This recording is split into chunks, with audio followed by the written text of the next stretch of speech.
会乒乓球成年组男单金牌战，上海队樊振东4-1战胜海南队林诗栋。樊振东获得了第15届全运会乒乓球项目的男单冠军。最近，澳门银河综艺馆应该是大湾区最热闹、最人声鼎沸的体育馆，全运会乒乓球比赛就在那里举行。每一天都有世界最顶尖级别的高手对决，刀光剑影，特别的精彩。尤其是男乒的较量，樊振东和王楚钦两大高手先是在单打半决赛狭路相逢，又在男团决赛再度交手。这一次全运会也是樊振东赴欧洲打球2个月之后第一次回国的公开比赛。很多观众对于观看樊振东的比赛也是充满了期待。小胖呢是以厚实著称，铜墙铁壁，就是打不过我，浑身都是球，然后360度无死角。邓亚萍的这段点评，360度无死角，樊振东打出了新境界，应该是说到了很多观众的心坎上了。这让我也想起了巴黎奥运会樊振东夺冠的那一次。所有看比赛的人，不论在现场还是在屏幕前，都随着小胖的夺冠，感受到内心积聚已久的压力得到了彻底的释放。在樊振东赴欧洲打球之前，我采访了他，那是他宣布加盟德国萨尔布吕肯乒乓球俱乐部不久。那天下午，我们聊了2个半小时，谈到他去巴黎奥运会前的种种压力，巴黎夺冠的不易，去欧洲打球的考量，以及备战全运会的决心。那时他就非常肯定地告诉我，全运会他是一定会回来的。因为确实，全运会对于省市来说是非常重要的一个比赛，4年1次也是很重要的一个对于省市的一个就是这种考验吧。自己非常有愿望去有一个好的表现跟发挥。去欧洲打俱乐部其实是一种很好的个性化备战吧。在奥运会后，其实就跟刘国梁主席就沟通了，我说我想去欧洲打联赛。当时他也是很支持。上海队的领导包括教练，我觉得也是他们对我的一些支持，包括一些实际的帮助吧。不管缺少了大家哪一方面的支持，其实自己最后都是无法有这样的机会达到自己的想法的吧。整个这个过程中所付出的，或者说大家对我的这种包容宽容，其实也是让我觉得非常感动的吧。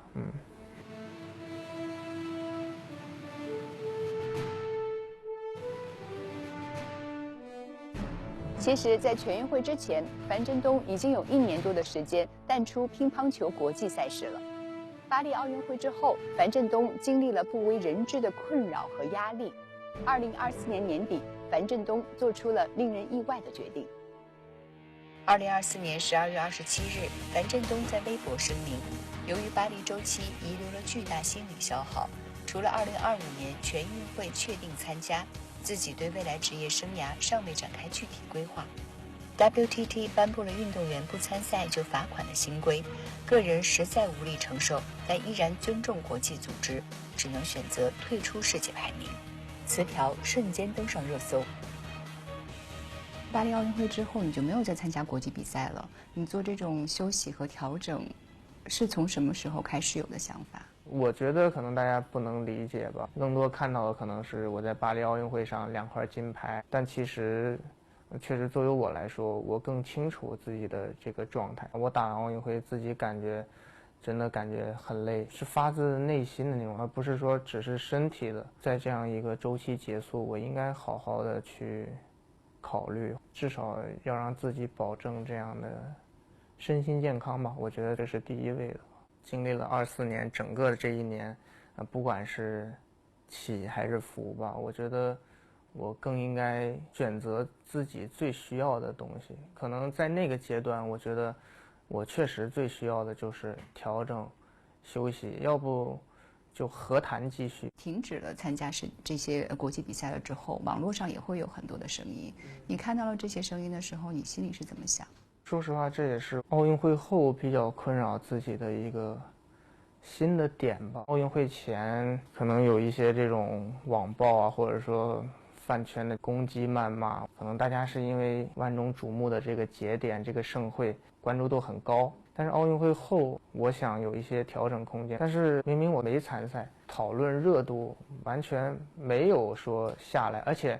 从比赛的输赢就变到了你为什么不参赛？你不参赛，可能球场上不能讨论了，会讨论一些你的生活或者是你的朋友、家人，就是别的这种方面的这种讨论。每一次退赛也好，或者说不参赛也好，就会引发一轮这种新的讨论，还是不太能够去理解，或者说还是很困惑吧。3比0击败了瑞典队。过度的关注加速了樊振东离开的计划。巴黎奥运会之后，跟刘国梁探讨过立刻赴欧洲的计划，但窗口期已经错过。2025年8月，欧洲联赛新赛季开始，樊振东与萨尔布吕肯乒乓球俱乐部正式签约。8月31日，独身去欧洲打球的樊振东迎来德甲首秀，2场单打比赛中均遗憾落败，球队也在联赛首轮遭遇失利。曾在国家队执教过樊振东的乒乓球资深教练吴敬平在个人微博中发文：樊振东德甲首秀失利不是一件坏事，欧洲人打球打的是天赋，打的是一种热爱，打的是一种随心所欲，而中国人打球打的是一种责任。在德甲联赛中体会欧洲人打球的快乐，对樊振东来说是一种新的体验。有意思的是，虽然首秀失利，但樊振东的到来在德国产生了轰动，引发了樊振东效应。首秀门票3分钟就售罄，800欧元的 VIP 票也是一扫而光。原本只能容纳400人的场地，临时扩充到2800人。还有球迷反映说，能不能换大一点的场地啊？比赛当日，球馆外也是前所未有的出现了观众排队入场的画面。德国萨尔布吕肯乒乓球俱乐部对此也非常的吃惊，一件印有 FAN 字样的球衣，让俱乐部官网访问量暴增16倍，服务器还2次崩溃。比赛期间呢，当地的酒店搜索量也暴增了40%，旅游局甚至推出了看球加莱茵洞小镇的周末套餐，中餐馆也是排起长队。萨尔布吕肯俱乐部高层感慨，樊振东让世界认识了萨尔州。And with this name, Phan Xiandong, is amazing because everyone now knows where our small Bundesland Saarland is. 德国媒体对于樊振东首秀也进行了连续的报道。Ja, trotz des Ergebnisses toll zu sehen. 谈到首秀失利，报道说樊振东还需要时间来适应陌生的球台和对手。萨尔布吕肯乒乓球俱乐部总经理在采访中也表示，我们会以团队之力助他胜利的。就是像是打这种欧洲的俱乐部，你觉得自己会有压力吗？我觉得肯定会有压力。来自于什么方面的压力呢？像我这次去的这个德国萨尔布吕肯俱乐部，其实他们队内就有很多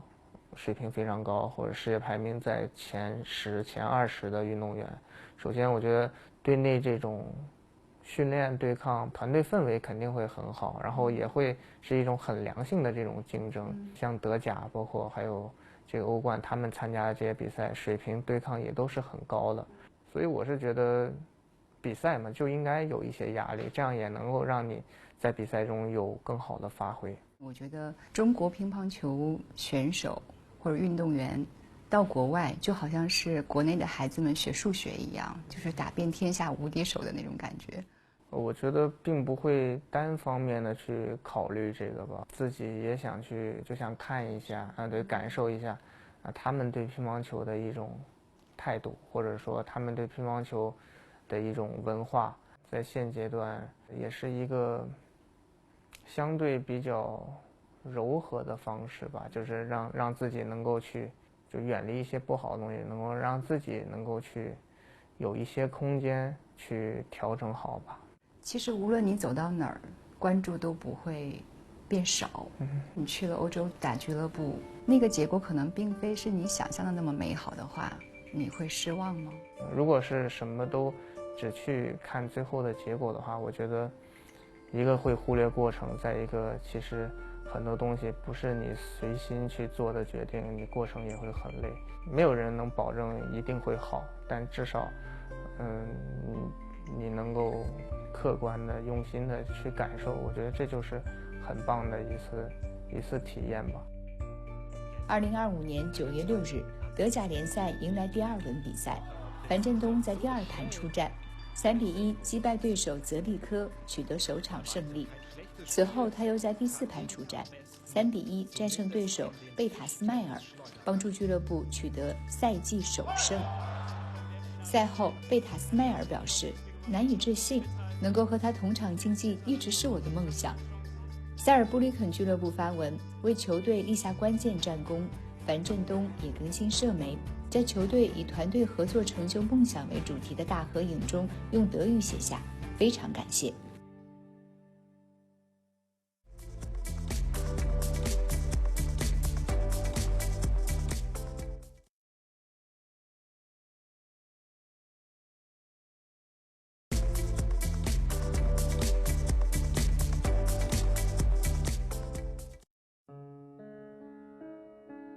樊振东1997年1月22日出生于广东广州，祖籍湖南，父母早年到广州工作。樊振东是在广州成长起来的新一代。樊振东小学就读广州珠海区的一所乒乓球传统强校同福中路第一小学。入学前，父母听说进校队可以免除部分学费，便让他到学校旁边的少年宫学习乒乓球。教练评价小樊振东有天赋，手感好，而且善于思考。2年级时就代表少年宫参加新苗杯青少年乒乓球赛，获得第1名。2008年，11岁的樊振东代表广州参加省级比赛，拿到团体和双打第1名，被81队选中。2012年2月，15岁正式加入国家队。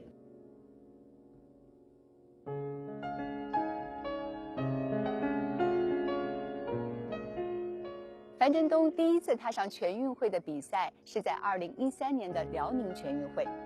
16岁的樊振东可以说是横空出世，一举拿下了男团和男双金牌。男单比赛当中也是接连击败正值巅峰时期的张继科、许昕，最终以3比4不敌马龙，获得了银牌，成为了全运会史上最年轻的男双冠军和男单亚军，被当年的媒体和球迷称为中国乒坛新星。2017年天津全运会，樊振东身兼男单、男双、男团、混双4项，最终极为罕见的4项全部站上了领奖台。2021年，樊振东先在东京奥运会中获得了男团金牌和男单银牌，1个多月后，陕西全运会又将男单、男团2枚金牌收入囊中。今年的大湾区全运会是樊振东的第4个全运会，28岁依旧可以在男单比赛当中5战全胜，成功卫冕。樊振东也再一次展现了他的绝对实力。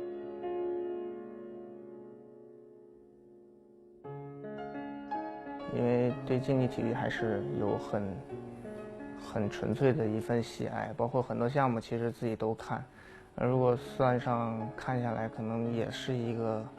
快20年的球迷吧。当然，我觉得首先竞技体育是不能离开球迷的，可能球迷能让运动有更多人关注，然后也能让运动员在场上有更加突破自我，或者说更加忘我的发挥。我觉得球迷首先在一项运动中是一部分，是不可或缺的一部分。在一场比赛结束以后，你能带走的简单的胜利的情绪，或者说失败的这种情绪之外，我觉得更应该有一份感动吧，祝福他们未来一切顺利。我觉得这是超越胜负的，我认为竞技体育带给我们最重要的这种力量跟意义。职业运动员享受胜利和鲜花的同时，也承受巨大的训练压力、伤病压力、情绪压力。互联网时代信息传播特性还给他们额外增加了舆论压力。你最初是从什么时候开始感受到遭遇到了饭圈的困扰？就感觉到有一些变化，我觉得应该是东京奥运会以后吧。但那个时候可能是在一些公开场合，比如说机场或者是一些基地门口，突然多了很多拍照的，然后你会发现你上热搜的次数也变多了。我觉得在完全不了解这些时候，你会觉得好像是影响力大了，受关注程度高了，但是可能慢慢的你会发现这并不是一个正常现象。他们会过分到什么程度呢？像可能线下这种拍照，它会怼到你的这种就是脸上吧，比如说一个扶梯这么下来，你头往哪儿都没，你往下面有人，往上面有人，就是这种。也会有一些尾随跟踪的、肆意妄为的，像一些网暴，通过一些细枝末节去解读你，就一会儿对这个又不好了，一会儿你跟他关系又很差了。自己也经历过一些就是身份信息泄露，在网上大面积的传播，很多那种圈艾特你的、骂你的什么那种，那都是家常便饭了。说实话，你觉得在这过程当中，你最崩溃的时刻是什么时候？23年，可能自己也经历了一次，就是对自己来说会比较严重这种心理阴影的嘛。当时被陌生人闯入房间，那个具体是发生了什么情况？他对你做了一些什么吗？当时因为我没在房间，他是通过一些不法手段吧，办出了我的房卡，然后进入了我的房间。回去以后，通过酒店的工作人员得知了这个事情，进行了报警啊，然后去酒店调监控录像。首先，这个事件我觉得就让我很惊恐、很恐慌。对于这种动机、这种行为，我是不太能理解。我觉得那是颠覆我想象的一个起点，就是我没有想过会有这样的事情发生，我也没想过作为一名运动员还需要去应对这样的困扰。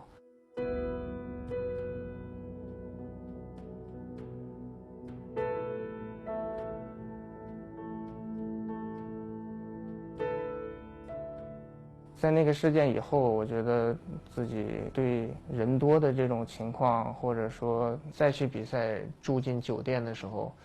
自己都会害怕，都会担心，都会有这样那样恐惧的想法。除了比赛必须要出门，那日常可能自己都不会离开房间，然后食堂也会有人拍，跟谁打招呼了没打招呼，这些都会被解读，然后最后引发成饭圈之间的攻击谩骂，感觉一出去就是恐惧的状态。但在那个时候，其实比赛有很多，不可避免的要在机场，在各种比赛的公开场合要面临这种局面。那发生的频率大概是怎么样的呢？从23年开始，很多比赛都恢复了，加上那个时候改变了世界排名的规则，我们需要频繁的参赛获取积分，维持世界排名。所以其实感觉每天都在打交道，特别有的时候在一些焦点赛事，他不跟你聊赛场上的东西，他肯定很多都说就是赛场外的，不管是有一些阴谋论也好，他也不清楚任何的情况，就先去说这些，然后说这些以后反而很快能形成很高的热度，就是同样的语言，不同的号发统一的这种文案，或者说统一的这种阵型，有组织，或者说有一些背后的一些利益在的这种情况下催生出来的一些东西，对于队伍、对于你个人，或者说对于你们整体的这种团结，都是有很大影响。给我带来的就是担心、恐惧，做一些负面的东西吧。2021年东京奥运会到2024年巴黎奥运会3年备战周期，樊振东被饭圈乱象持续困扰着，加上自身伤病影响，巴黎奥运会前1年职业生涯遭遇低谷期。24年整个年初的时候，那个时候其实备战奥运会的压力也很大，不管是为国家还是为自己，都想去展现自己的一份能力，贡献自己的一份力量。但是在那个时候，网暴啊，或者一些有组织、有行为的饭圈行为，给你压力又是空前的。很多比赛你必须要去参加，而且都是积分很重要，可能决定最后你是不是能够参加奥运会。每一站打的都很差，但是每一站都要去打，进入了一个严重内耗的阶段。我觉得那个阶段，其实现在自己都不愿意去回忆。那在这个过程当中，你自己有懈怠训练吗？训练我觉得是一种机械化的吧，跟着队伍的这种计划，没有自主目的的这种在训练。其实跟队伍也沟通过，是不是自己太敏感了啊，或者说反应过度了？因为我感觉其他的运动员好像还好，没有那么大反应，但是我自己就感觉完全不受控制的去考虑这些。咨询了一些就是有这种专业知识的这种朋友，给我一些指导或者说建议，或者一些疏导吧。也看了一场演唱会，想日常去调节一下自己，但是看演唱会最后也变成了一个争议性的事件，已经没有任何空间了，想开解自己，但是发现哪条路其实都是被堵死的。再加上家里人，其实那个时候父亲也身体状态不好，也做了一个手术。父母知道你这样的状况吗？他们会跟你交流这些事情吗？肯定能感受到我当时这种状态不好，但自己也不会主动去说，增加他们的负担。像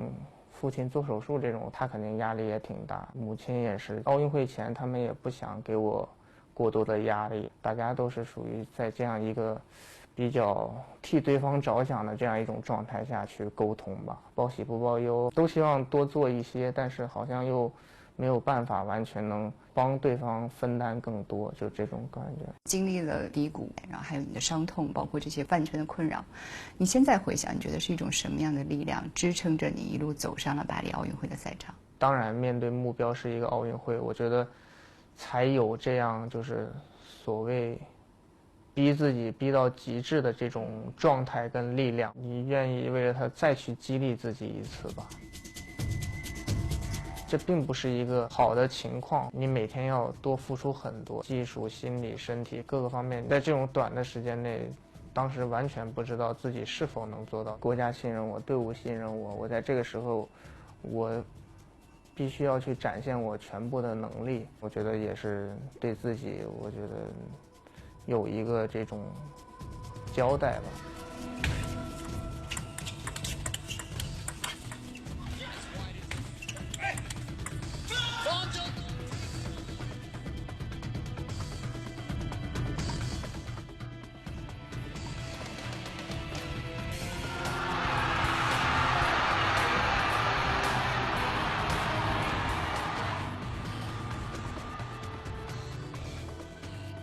当我得知了这些樊振东在巴黎奥运会之前遭遇的巨大压力，再回看他在巴黎奥运会开幕式上的笑容，回看他顶住压力拿下男单冠军的那一幕，每看一次，我的心脏都会随之加深一次收紧。上一次采访樊振东，我发现他对自己的每一次公开发言都非常的慎重，包括对待我们的专访。他说不希望自己的言论引发不必要的联想，产生不必要的歧义，或者给别人带来意外的麻烦。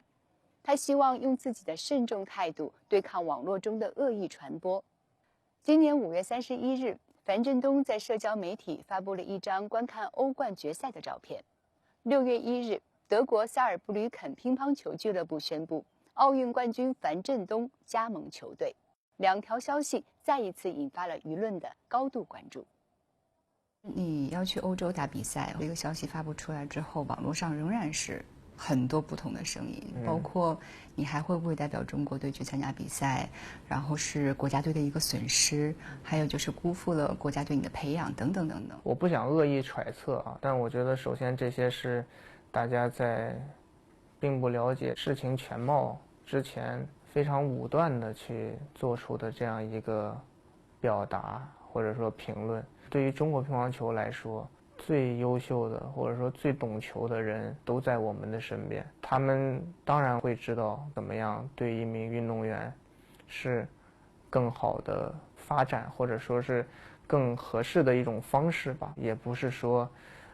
谁脑子一热单方面就能去做出的这种决定。就像我们其实一直都讲的，为国而战其实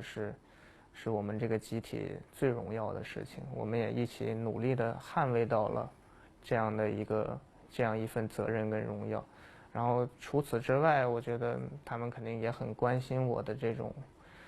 自己的心理状态，这种身心健康吧，所以最后选择跟我们这个萨尔布吕肯俱乐部签约。我觉得对于乒乓球吧，不管是中国乒乓球走出去，还是说欧洲乒乓球的一种关注度，其实都是一个多方共赢的这样一次机会。我也希望能够在不一样的这种联赛环境里，看看他们的这种乒乓文化、乒乓氛围，其实我也是非常期待吧。Good luck。目前更多是需要專注在訓練比賽中。我哋先睇睇德甲球迷喺當日嘅比賽嘅情況先。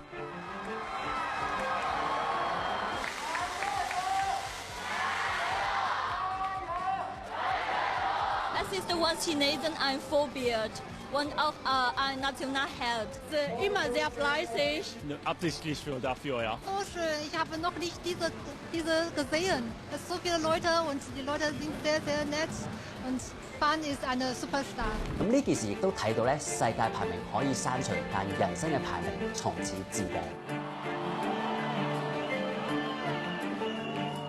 可不可以理解你去欧洲打俱乐部的这个想法，以及你的行动，也是给了其他运动员的一种新的可能性？我不想这么去说吧，因为我觉得每个人都可以有自己的想法，如果是对自己有帮助的，也希望他们都能够去按自己的想法去做。当然也祝福每一个运动员吧，都能够按照自己的想象，或者说按照自己最美好的样子去往前前进吧。